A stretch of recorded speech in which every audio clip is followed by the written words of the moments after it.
Wuthering Heights by Emily Bronte, Episode 1. I have just returned from a visit to my landlord, Mr. Heathcliff. In all England, I do not believe that I could have fixed on a situation so completely removed from the stir of society.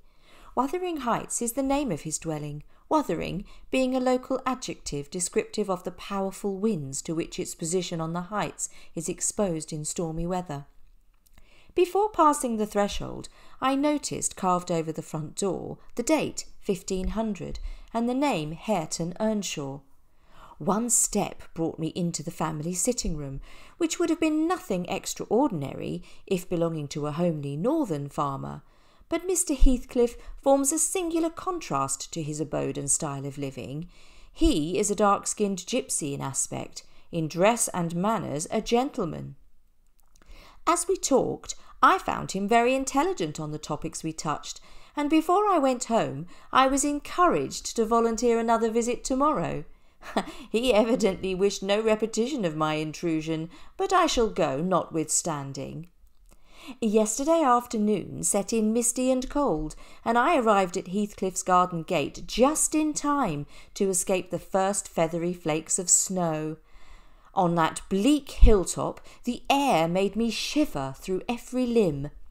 The snow began to drive thickly when a young man appeared in the yard. He hailed me to follow him, and after marching around the house we arrived in the huge, warm, cheerful apartment where I was formally received. It glowed delightfully in the radiance of an immense fire, and near the table, laid for a plentiful evening meal, I was pleased to observe the Missus, an individual whose existence I had never suspected. I bowed and waited, thinking she would bid me take a seat. She looked at me and remained motionless and mute. "Rough weather, Mrs. Heathcliff," I remarked. She never opened her mouth, but kept her eyes on me in a cool, regardless manner, exceedingly disagreeable. "Sit down," said the young man. "He'll be in soon." I obeyed and drew closer to the hearth, repeating my comment on the wildness of the evening. "You should not have come out," she said, rising and reaching for a canister from the chimney-piece. She was slender and scarcely past girlhood, with the most exquisite little face I have ever beheld. Her eyes, had they been agreeable in expression, would have been irresistible. The canister was almost out of her reach. I made a motion to aid her. "I don't want your help," she snapped. "I can get it myself." "I beg your pardon," I hastened to reply. "Were you asked to tea?" she demanded, standing with a spoonful of the leaf poised over the pot. "Oh, I shall be glad to have a cup," I answered. "Were you asked?" she repeated. "No," I said, half smiling. "You are the proper person to ask me." She flung the tea back, spoon and all, and resumed her chair, her underlip pushed out like a child's ready to cry. Meanwhile, the young man looked down on me as if there was some mortal feud between us. I began to doubt whether he was a servant. His dress and speech were rude, entirely devoid of the superiority observable in Mr. and Mrs. Heathcliff, and his hands were brown, like those of a common labourer. Still, his bearing was free, almost haughty, and he showed none of a servant's care in attending on the lady of the house. Shortly afterwards, Heathcliff came in. "You see, sir, I am come according to promise," I exclaimed, "and I fear I shall be weather-bound for half an hour, if you can afford me shelter during that space." "Half an hour?" he said. "I wonder you should select a snowstorm to ramble about in. Do you know that you run a risk of being lost in the marshes? People familiar with these moors often miss their road on such evenings, and I can tell you there is no chance of a change at present." "Are you going to make the tea?" demanded the young man, shifting his ferocious gaze from me to the young lady. "Is he to have any?" she asked Heathcliff. "Get it ready, will you?" was the answer, uttered so savagely that I started. The tone in which the words were said revealed a genuine bad nature. An austere silence prevailed. I thought I had caused the cloud, so it was my duty to make an effort to dispel it. They could not every day sit so grim and taciturn. "It is strange," I began, "how custom can mould our tastes and ideas. Many could not imagine happiness in a life of such exile from the world as you spend, Mr. Heathcliff. Yet I'll venture to say that, surrounded by your family, and with your amiable lady presiding over your home and heart—" "My amiable lady?" he interrupted with a sneer on his face. "Where is she, my amiable lady?" "Mrs. Heathcliff, your wife, I mean." "Oh, you mean that her spirit guards the fortunes of Wuthering Heights even when her body is gone? Is that it?" Perceiving myself in a blunder, I attempted to correct it. I might have seen there was too great a disparity between their ages to make it likely that they were man and wife. One was about 40, the other did not look 17. Then it flashed upon me. The clown at my elbow, drinking his tea out of a basin and eating bread with unwashed hands, must be her husband, Heathcliff Junior, of course. "Mrs. Heathcliff is my daughter-in-law," said Heathcliff. As he spoke, he turned a peculiar look of hatred in her direction. "Ah, I see now. You are the favoured possessor of the beneficent fairy," I remarked, turning to the youth. This was worse than before. He grew crimson and clenched his fist. "Unhappy in your conjectures, sir," observed Heathcliff. "We neither of us have the privilege of owning your good fairy. Her mate is dead. She is my daughter-in-law, and was married to my son." "And this young man is—" "My name is Hareton Earnshaw," growled the other, "and I'd counsel you to respect it." I began to feel out of place in that pleasant family circle. The business of eating being concluded, and no one uttering a word of sociable conversation, I approached a window to examine the weather. A sorrowful sight, dark night coming down prematurely, and sky and hills mingled in one bitter whirl of wind and snow. "I don't think it's going to be possible for me to get home now without a guide," I could not help exclaiming. "The roads will be buried already." There was no reply, and on looking round I saw only Mrs. Heathcliff. "Oh, Mrs. Heathcliff," I said earnestly, "please do point out some landmarks by which I may know my way home. I have no more idea how to get there than you would have how to get to London." "Take the road you came," she answered. "It is brief advice, but as sound as I can give." "Then if you hear of me being discovered dead in a pit full of snow, your conscience won't whisper that it is partly your fault?" "How so? I cannot escort you. They wouldn't let me go to the end of the garden wall."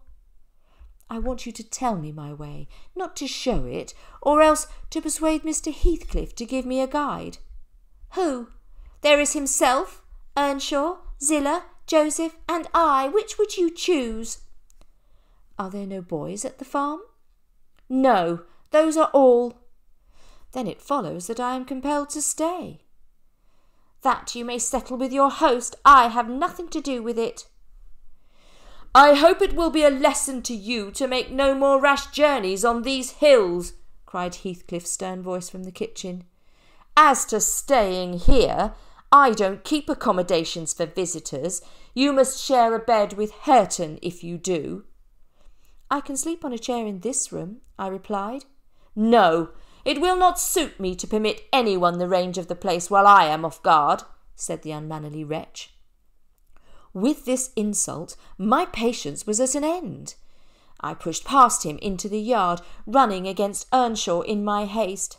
It was so dark that I could not see my way, and as I wandered around I heard the young man say, "I'll go with him as far as the park."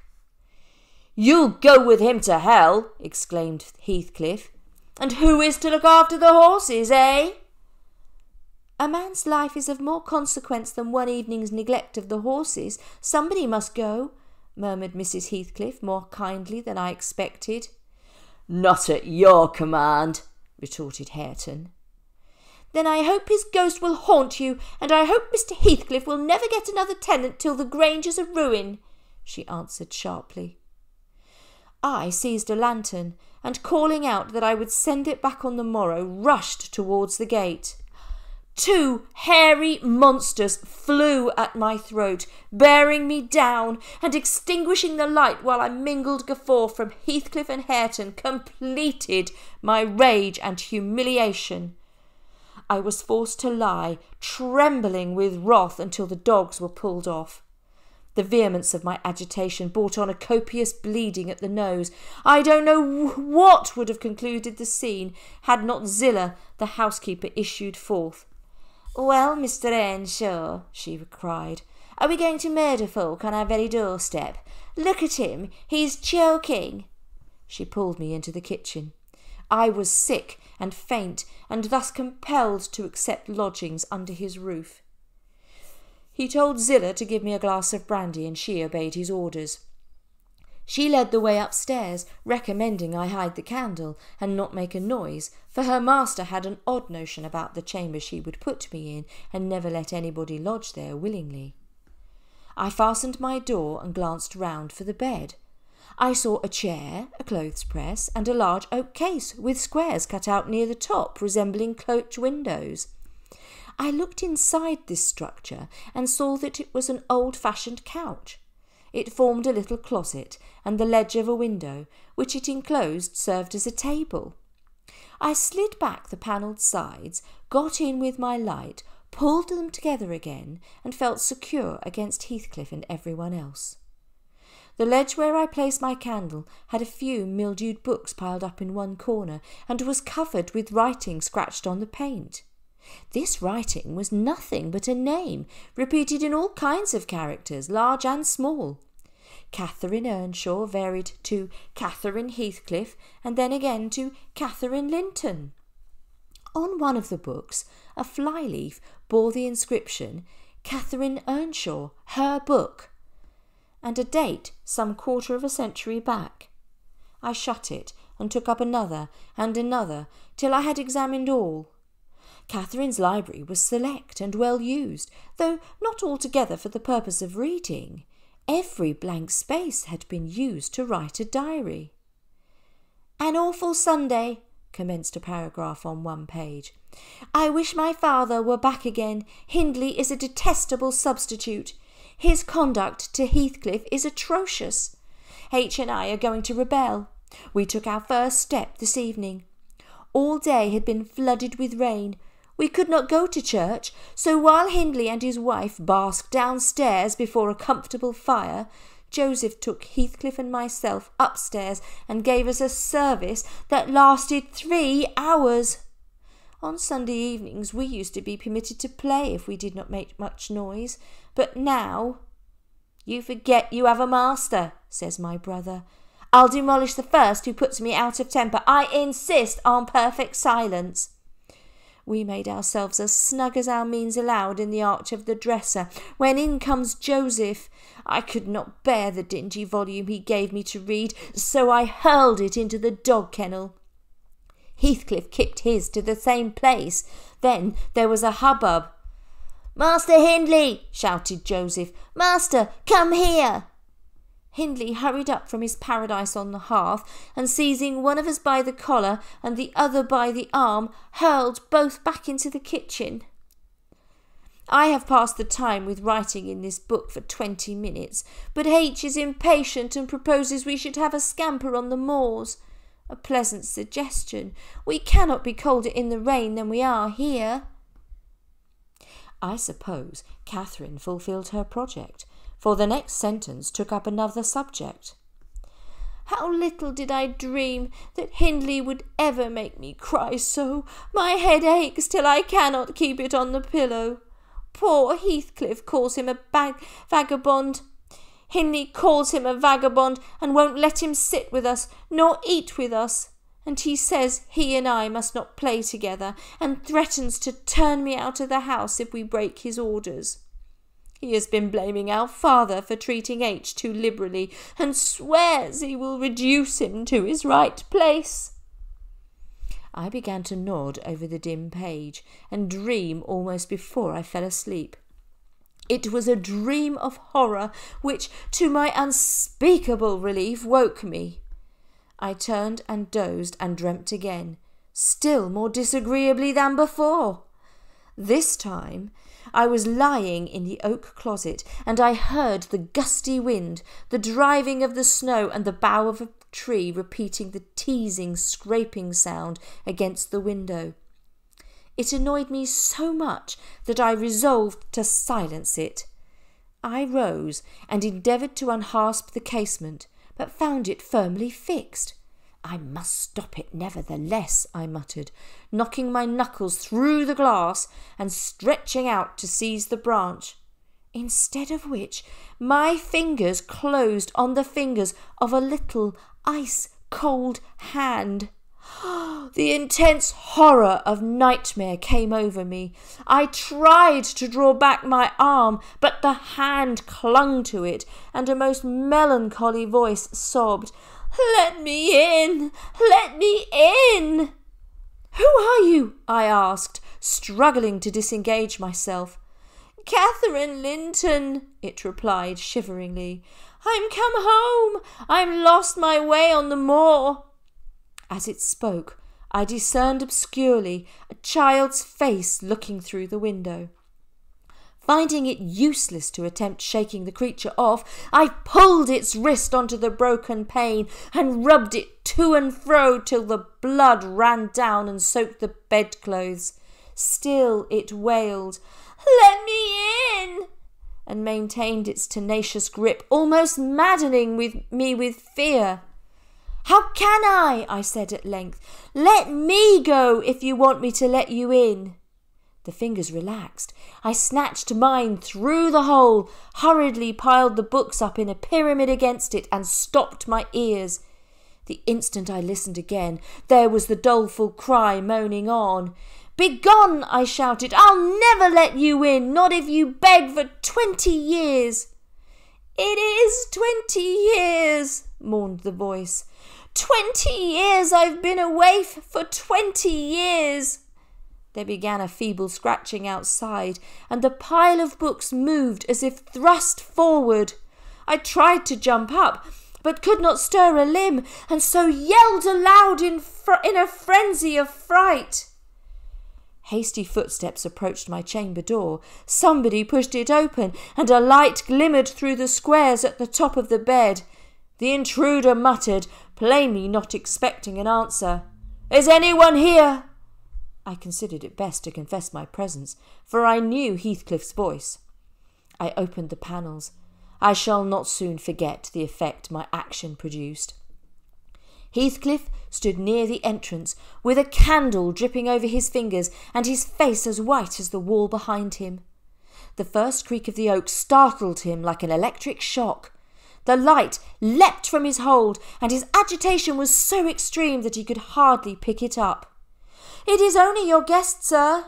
I screamed in my sleep, owing to a frightful nightmare. I'm sorry I disturbed you." "Oh, God confound you, Mr. Lockwood," said my host, setting the candle on a chair because he found it impossible to hold it steady. "And who showed you up into this room? I've a good mind to turn them out of the house this moment." "It was your servant Zillah," I replied. "I suppose she wanted to get proof that the place was haunted at my expense. Well, it is swarming with ghosts. You have reason in shutting it up, I assure you." "What do you mean?" asked Heathcliff. "If the little fiend had got in at the window, she probably would have strangled me," I returned. "That minx Catherine. She must have been a wicked little soul. She told me that she had been walking the earth these 20 years. A just punishment for her mortal transgressions, I've no doubt." Scarcely were these words uttered when I recalled the association of Heathcliff with Catherine's name in the book. I blushed at my inconsideration. "What can you mean by talking to me in this way?" thundered Heathcliff savagely. "How dare you, under my roof?" And he struck his forehead with rage. He seemed so powerfully affected that I took pity and declared, "I'll walk in the yard till daylight, and then I'll be off. You need not dread a repetition of my intrusion." "Take the candle and go where you please. I shall join you directly." I quit the chamber and stood still, witness involuntarily to a piece of superstition on the part of my landlord, which belied oddly his apparent sense. He got onto the bed and wrenched open the window, bursting, as he pulled it, into an uncontrollable of passion and tears. "Come in, he sobbed. "Cathy, do come. Oh, do, once more. Oh, my heart, darling, hear me this time. Catherine, at last."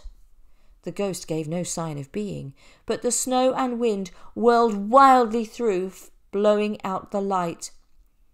There was such an anguish in the grief that accompanied this raving that I drew off, half angry to have related my ridiculous nightmare, since it produced that agony.